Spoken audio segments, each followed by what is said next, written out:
On our agenda tonight, which is a preview. So our goal here, Council, I would recommend we try to keep this to an hour or less, which means we'll have to limit questions, which will probably be infinite, but I'd recommend that we not make it infinite, but we'll see.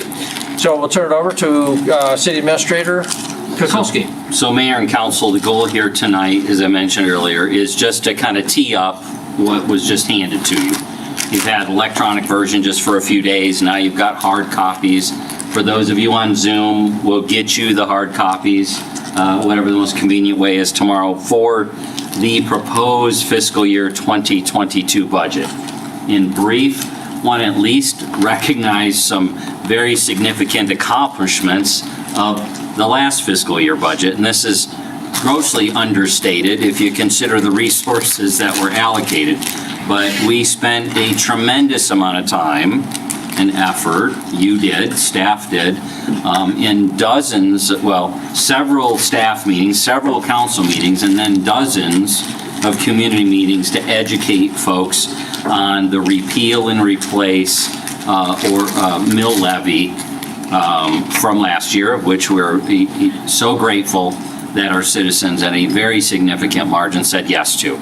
We also received significant federal dollars and state dollars from the feds through the state between the BUILD grant, which was no small task, several years in the making, both in city and out of city folks who helped on that. And that grant has been received, and we're continually working through that process to allocate those resources. And then CARES Act funding has come to us significantly. It's helped us begin work on the airport terminal building expansion. That's the single biggest one project for the next few years till it gets overcome by the reservoirs and the water plant on the capital side. And then the completion of Centennial Park, which I think we've got a ribbon cutting on it coming up within just a matter of weeks. So big picture overview on the revenue side, you're talking a little north of $400 million, about $405 million. And these are the categories of which those revenues are coming from. Then on the expenditure side, about $464 million, I'm going to round it to. Now, why would there be literally tens of millions more in expenses than revenue? Always very concerned about that, unless you look specifically at the fact that you've got significant capital investments that you've been setting money aside for. So yeah, you'll hear me later with a fair amount of angst as an administrator over the roughly, 1.1 million, I think it is, $1 billion imbalance in the general public safety funds. That seems like a very small amount compared to this 60-some million dollars, but I emphasize all but that $1.1 million, $1.2 million are planned capital projects that the community's been setting money aside for and/or plan to borrow to build those investments. Now I'm going to turn it over to Andy for the next many slides. All right, I'll get us caught back up on time here. So my goal here is to go through the high-level budget overview kind of just by categories, right? We're not going to get down deep into it tonight, but just so you guys have an understanding of what's there. So what you have here is a historical view of the entire citywide budget. I've backed out interfund transfers from this chart here just to show you that these bottom two items, it's personal services and operations and maintenance. While our total budget fluctuates quite a bit, those have been increasing, but I would say slowly and steadily. The large driver of that change fluctuating budget is capital expenditures, and that's no different this year with an estimate or a budgeted amount of $198 million, which is the largest we've had, I think, ever. Andy, people are going to want a copy of the slide deck, so just put that on your screen. Yep, it's already taken care of, Mayor. Thank you. We start with capital because it's such a large portion. So you recall that in November, December timeframe of last year, council adopted the CIP, the TRP, and the ERP, all of our capital plans for the coming fiscal year. A significant portion of that $200 million was in there and is rolled forward into this budget. In fact, I've broken it out here. 159 million was in the 22 CIP. Now that's not the same number that was in the CIP, and that's because we've identified either projects that we're not going to do or that we're doing less of. One of the examples is Poly Vista in the CIP. We thought that we were going to be bringing in the $1 million donation to the city, so we had $2 million recognized there. We've since determined that they are going to manage their project, we're going to manage ours, so there's only $1 million less the 136 or 63,000 that was already awarded. Get there later. But that's just an example of why that number is not the exact same. It's actually less than what was in the FY22 CIP. Down below that, the capital amounts in the ERP, the TRP, there are projects that were in the 21 CIP that are not going to get started in 22. We're asking that they be rebudgeted for 20. I'm sorry, they're not getting started in 21. We're asking that they're rebudgeted in 22. Same with some ERP. These are all MET transit buses, and that's related to the CARES Act funding they've received. And then there is $5.4 million in new capital projects that you haven't seen before, that you haven't approved in a plan before. And I'll just take this second to clarify that adoption of the budget is the final approval of these projects. It actually gives budget authority. That didn't happen in the CIP. I think you're all well aware of that, but I want to make sure the public watching is also aware of that. Here's some of the major projects. The major project, I guess, is the West End Water Treatment Plant, $83 million. So that's almost a third of our total capital projects. The Inner Belt Loop and Skyline Trail, total of $18.7 million. That's the build grant and arterial gas tax funds that are going to that. Continuation of the airport terminal expansion. There's $11.6 million in here that was in the CIP as well for a law and justice facility. And then again, there's quite a few there. I'm not going to read them all, but you get the sense of it. The new projects, the $5.4 million, not going to go into any more detail than what's here tonight, but these will be part of department budget presentations. The major one is $3.2 million for water and sewer extensions in Alkali Creek. Airport projects and equipment totaling $1.2 million. Some additional fire station maintenance. I've categorized it as other facility improvements. There's a fair amount of small ones, some window replacements, etc. And I just want to mention very briefly, because you may hear about it, so we've been talking with the county commissioners and with the developers. So that Alkali Creek project ties to a roughly 400 lot subdivision that they haven't made application yet, but they intend to make application to the county on the edge of the Inner Belt Loop.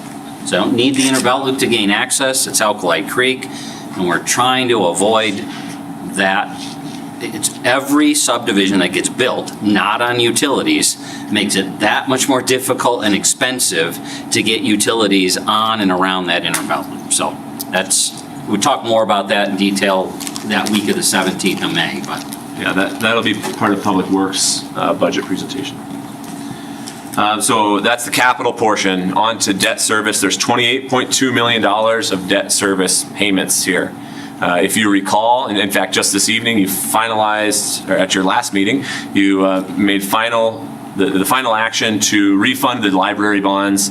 So we're actually going to obtain the money in FY21. We are going to make the payment to refund those bonds in FY22. So that difference between revenue and expense that Chris talked about earlier, $7.4 million of that is because we're receiving that revenue here in the coming 4 weeks, and we won't actually make payment until fiscal 22. So that's included in the 22 budget. I have backed that amount out for these two charts here, only so you have a clearer understanding of what we're actually paying in principal and interest each year. The amounts in these two charts are the same. On the left, you've got total principal payments, $12.2 million, total interest payments, $8.5 million. Where do those payments come from? Well, the majority of them come from user fees. That's debt on our solid waste, wastewater, water, and airport infrastructure.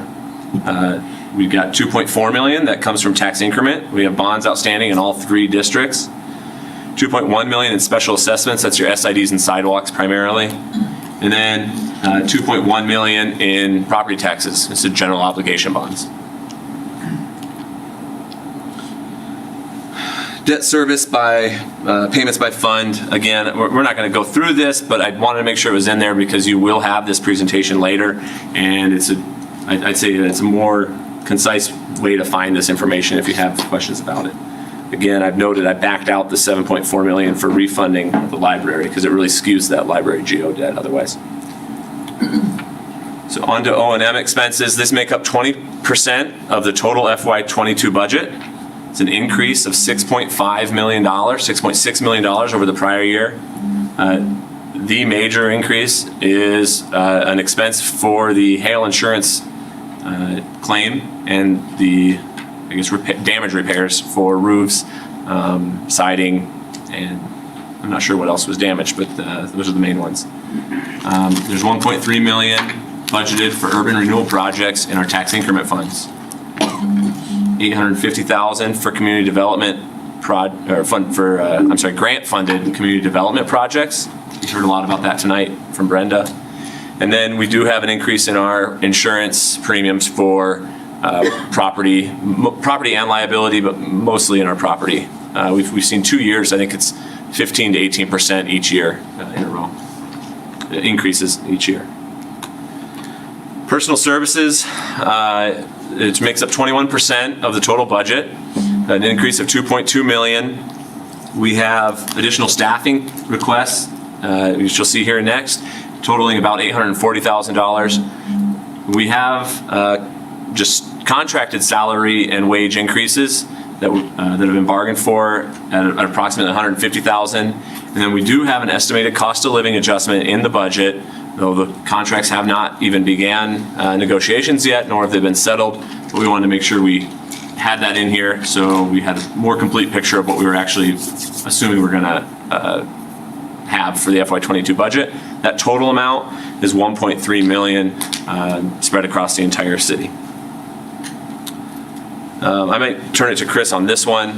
So on the staffing request side, you'll recall we did make a grant application for some prosecutors.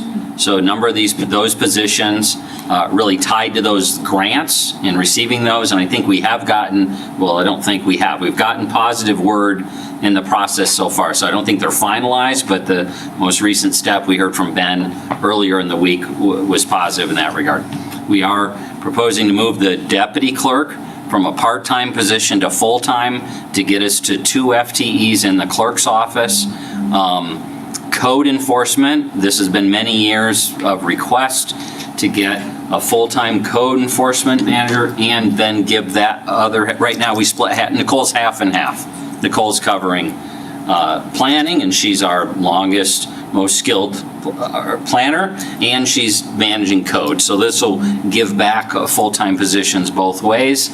Aviation and transit, I've been encouraging them, please don't think of our airport as a city-owned airport. If airports that we compete with have marketers, if they have people who manage their contracts, I want us to be competing in that space. And so Kevin will talk to you about all the great things going on at the airport with private contracts, investments, things of that nature. That's why they're positioned there. Parking, safety, security issue there.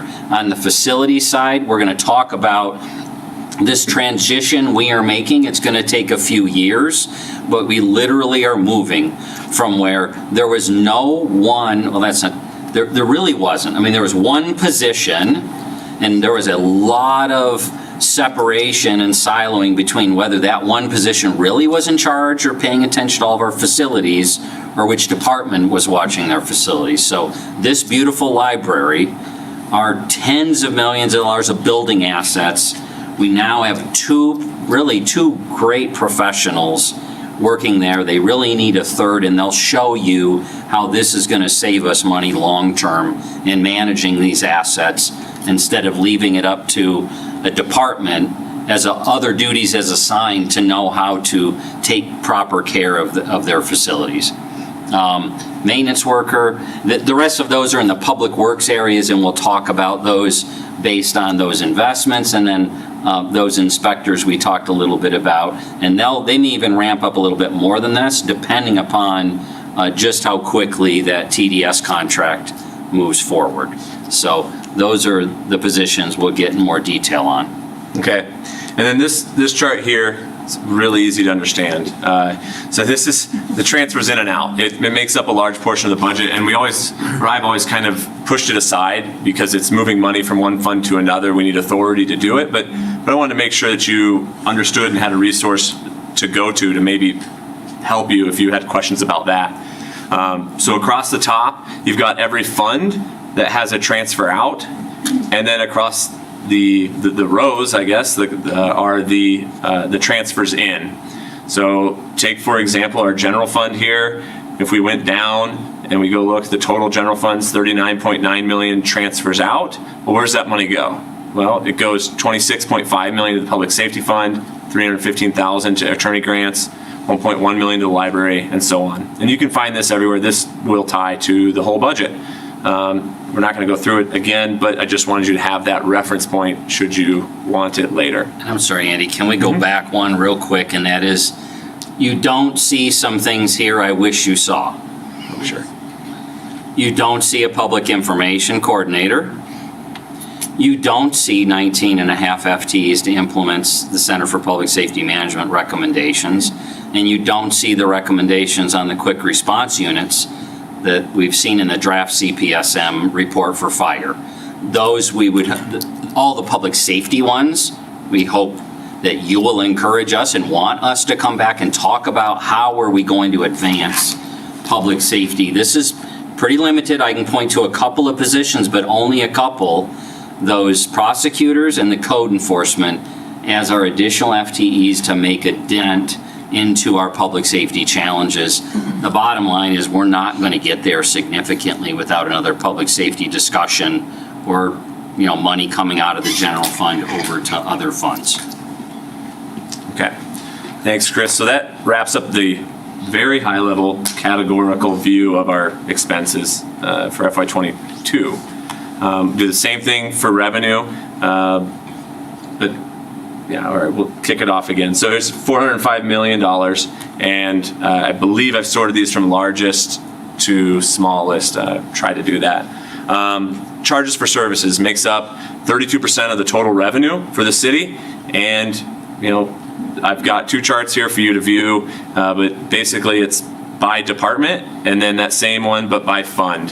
Obviously, you'll see charge for services. These are utility bills, airports, assessments, some internal charges for internal services, and some smaller cemetery, library fund charges. But this makes up the large portion of the city budget, and you see what's up at the top. It's our three public works funds, our city's health insurance fund, largely funded through employee and employer contributions, and airport, and so on from there. Total of $128 million for FY22. Debt proceeds, $84 million, as we talked about on the capital side. The large one is our water fund, or our West End water treatment plant at $83 million in expenses. We're planning on borrowing around $72 million for that project. Airport to continue the expansion of the terminal at $8 million, and then our annual SID and sidewalk construction projects to bring us to a total of $84 million for FY22. Property tax revenue. We are making an assumption of tax-based growth at 4.5%, largely driven by residential property increases. Again, I want to emphasize that's an assumption estimate. At this point in time, we won't know what the actual increase is until August when we receive certified value. But all the assumptions in here for property tax are based on that growth. This is a reappraisal year, so what you have seen since 2015 is, or you may see if I zoomed in really close on this, but it kind of, our tax growth takes a stair-step approach because we only revalue every other year. So there's very little increase in the off years. This is not the off year. 2021 21, calendar year 21 will be a reappraisal. So we're estimating a total of $49.9 million in property tax revenue. I've broken it out part by fund here for you. We do recognize the $500,000 collected for the planning levy. It's collected at the county, sent over to the city for our city-county planning office. We do recognize it as tax revenue at the city. That's why it's included here. Special assessments. Often, most of these are found on your property tax bill. People generally refer to them as property taxes because of that, but they are separate. The rates are set by city council, and you will be seeing rate proposals for, I believe, all of these, except perhaps engineering. I think they do theirs every other year, and theirs was last year. So there'll be rate proposals for council to approve consistent with the budget should you guys proceed with what's being proposed. I don't know much else to say here. We do talk about rate increases a little bit further down. So we'll get into that, maybe a little lower. Intergovernmental revenue. So that just means money from other governments. It's another large funding source for the city's general fund and public safety fund. The major component is called state component. It's called state entitlement share. So the state collects a lot of taxes from all over. I'm gonna zoom in a little bit. So maybe, is that better? All right. From all over the state, and then redistributes it. The major tax contributor to that is gambling and alcohol taxes. So we do know that this is only going to grow at right at 1.5% from FY21 to 22. That's that growth percentage is set by the legislature, and so we already know that that's what it will grow at. So I'm very confident in that $16.28 million number.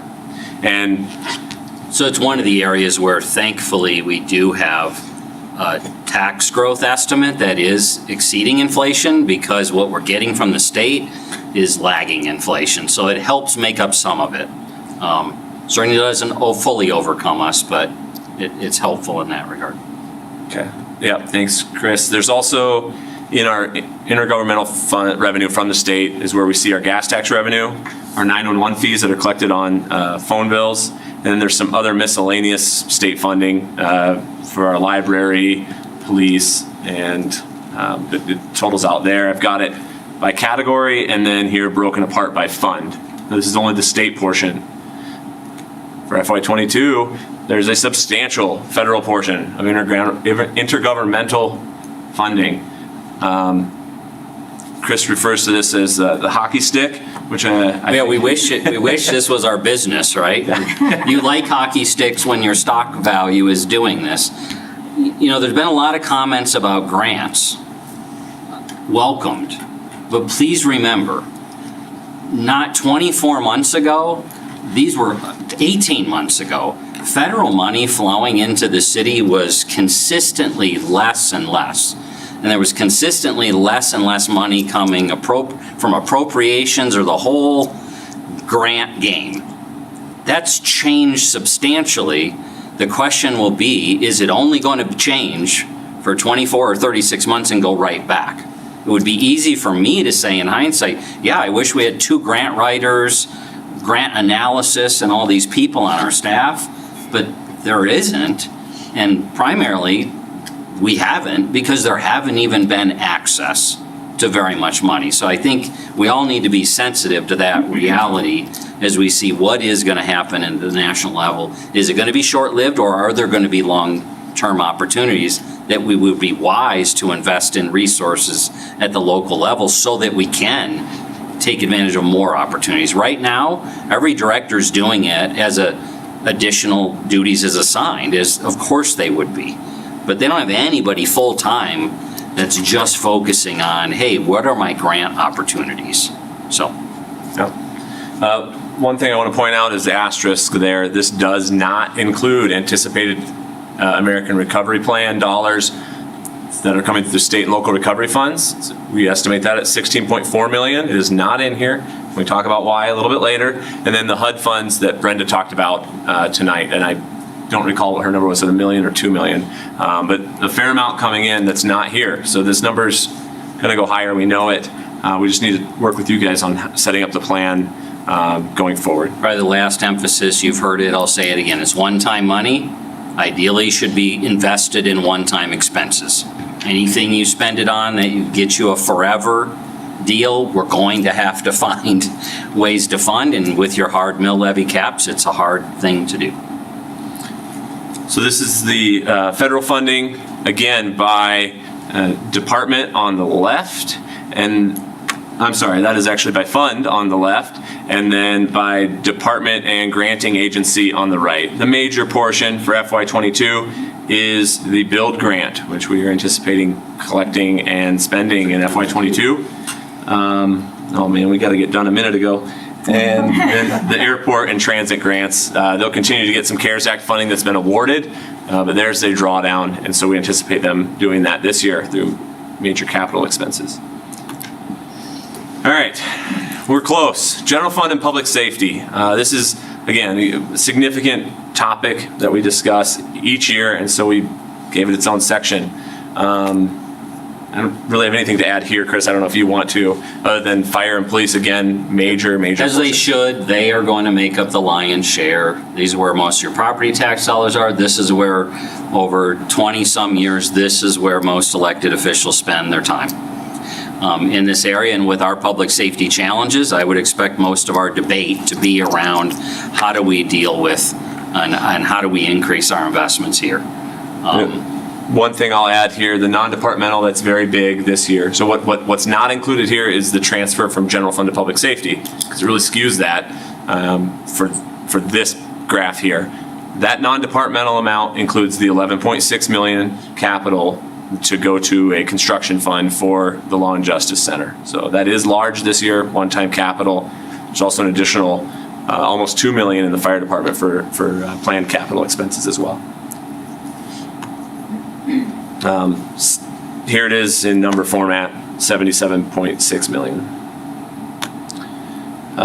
This is that similar chart to what we saw earlier. This is just the general fund alone, general fund and public safety. I've backed out that transfer amount again.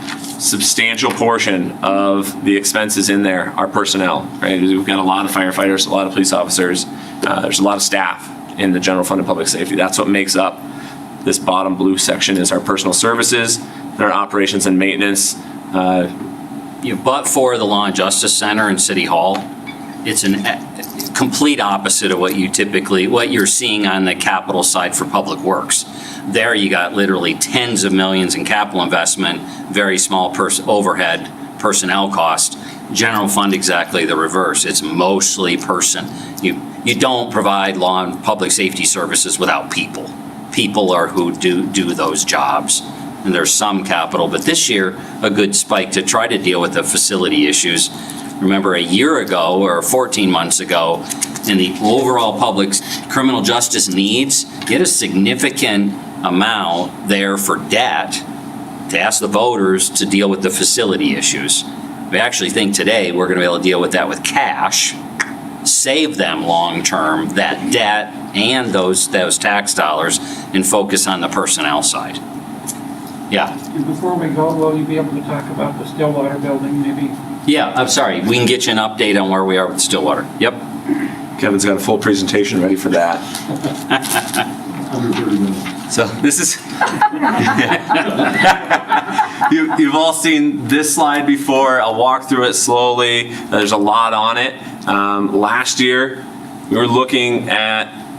were stopping about here, and we had a projection going forward to 20 that was going down, and then an assumption on 21 going even further down, and that's why council went forward to amend, repeal and replace the public safety mill levy 2. We also, at about that same time, were notified and received significant funding for the CARES Act.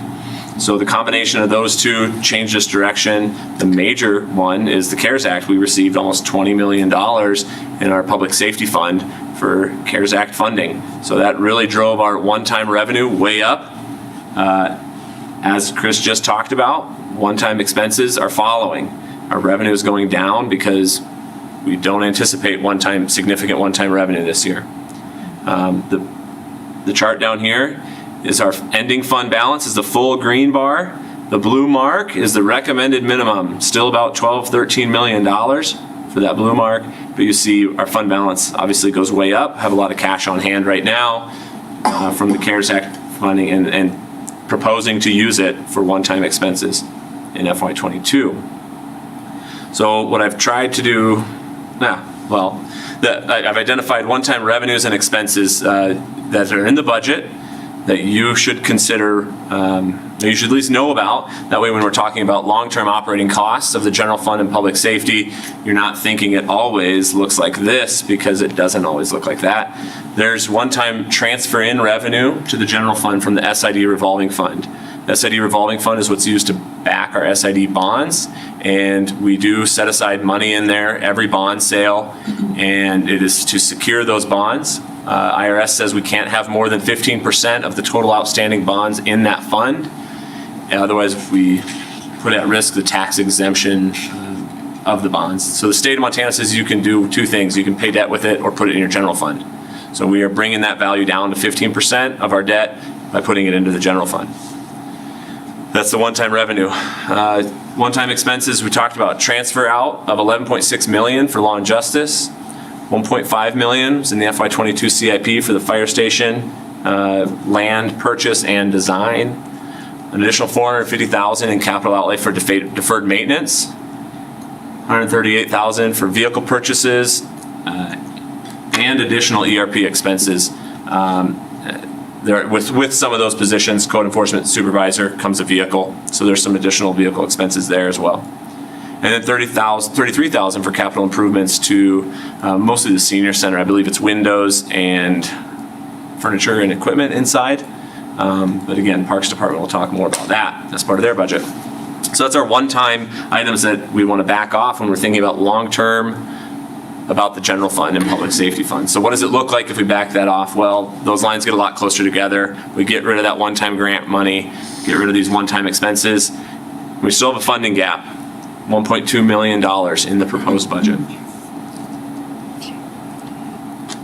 If I'll go back and just highlight fire for just a second. And I realize you're at a distinct disadvantage because we still haven't had some miscommunications with CPSM on their report since we saw the draft. But I can tell you in general terms, it doesn't recommend immediately building additional fire stations, but we know at some point we will need to build them. So the idea of, since we have cash, securing the sites, and in fact possibly even setting money aside for the capital investment of a station in the future, I think is a wise consideration. But in general terms, it says you have so much of your call percentage, not unique to Billings, in the quick response medical side of the equation, that you really need to invest in quick response teams. Let that work for a couple years and then reanalyze where are your needs for stations. So we'll have to talk about that more, and now we're getting really crunched as we discuss it in how to deal with public safety. But I think on both the law enforcement side and the fire side, in the near term, you're somewhere in the $1 million for each of those investments would be ideal to phase in implementations over the next couple of years. And then I would always say when it comes to fire stations, the best scenario, if you've got the cash for the stations, the real expense is the personnel forever. That's what we would need to go to the voters at some point before a station was committed to, even if you had the cash to build it, to say, voters, will you approve the staff necessary to staff a station too? So I think I'll leave it at that there. So again, $1.2 million funding gap here. If you remember a year ago, when we were talking public safety, we knew and we communicated, I think pretty effectively, that we had about a $700,000 gap, even if we got that yes vote. And thankfully, we got that yes vote. But we're entering the year knowing that we weren't fully covered on our operational expenses there. But we've added to it, right? There are positions here and there are spending that I don't think we should try to go without, whether it's the support for the grant pieces on the prosecutors, the code enforcement, and some of the other positions that we need to make headway on. So, thanks. All this slide shows is kind of where we started was 700,000 was our estimate last year, the imbalance after the successful passage of Public Safety 2.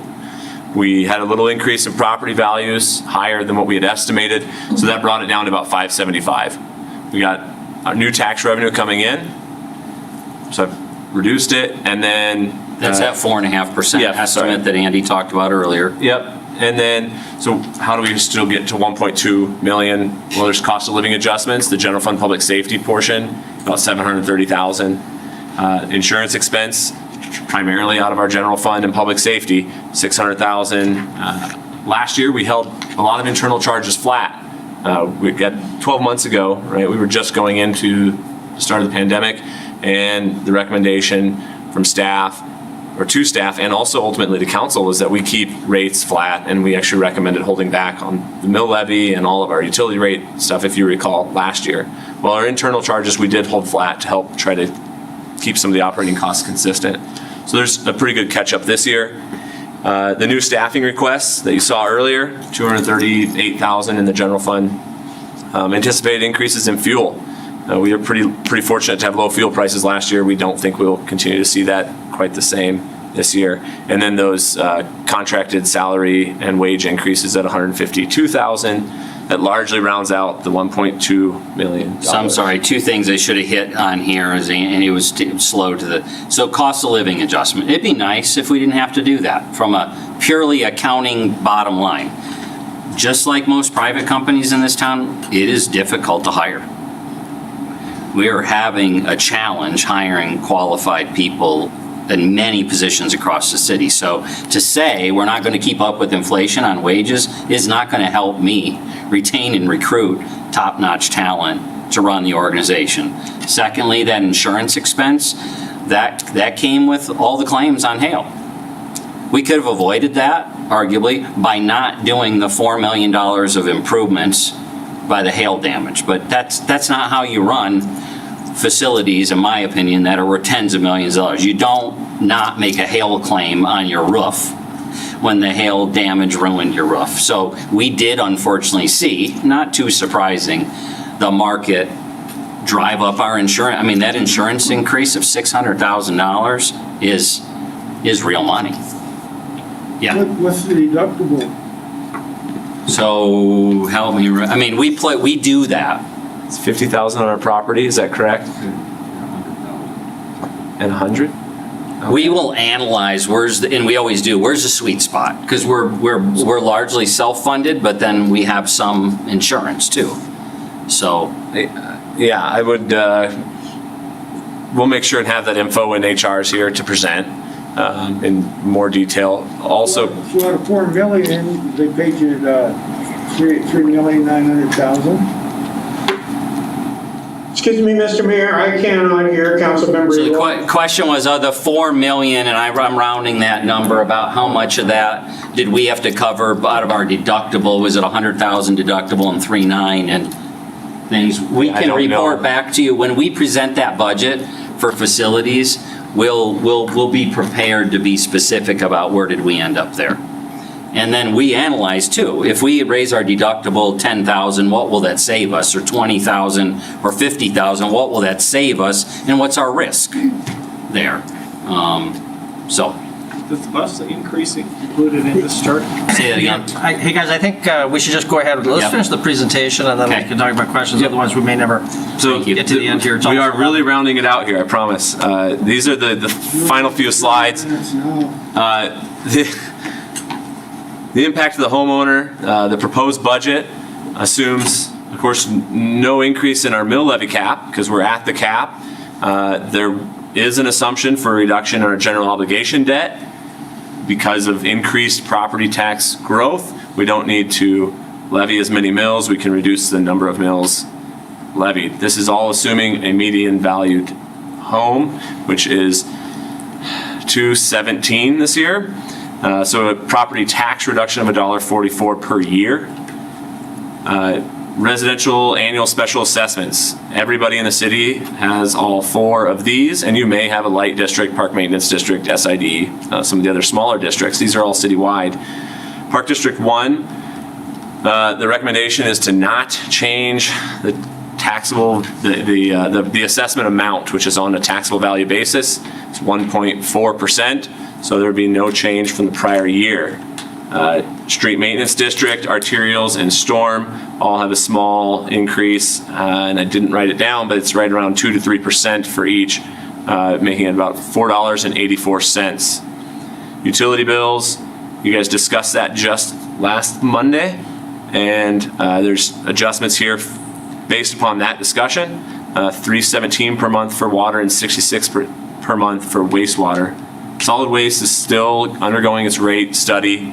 That information will be part of Public Works budget to you, so we don't have the total yet. I think Senate Bill 385 today passed one of the houses heading back to the other house, so frankly, I'm not wasting time speculating on what can be done with Park District 1 to deal with issues for parks or public safety until the session's over with, because it's a moving target every 48 hours. So maybe next week or the week after, we'll know where did they land.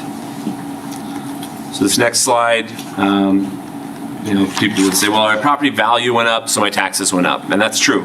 So what I have here in FY21 is the median home last year, dollar amounts, and then that median home was $211. This year we're at $217. So what does that mean? Well, you went up $20 for your property taxes and assessments based upon the increased charges and the flat mills, if that makes sense. So this is largely driven by the increase in your property valuation, not the city increasing mills or taxes. And I just wanted you to have this just for clarity so you're aware. I think, Chris, you are finishing it up. Tied to your priorities, we got improved public safety, capital improvements. You'll find for the fire department relative to setting ourselves up for the station discussion and making improvements to the 7 stations that we have. The Law and Justice Center, that's over $12 million. Ours is in there.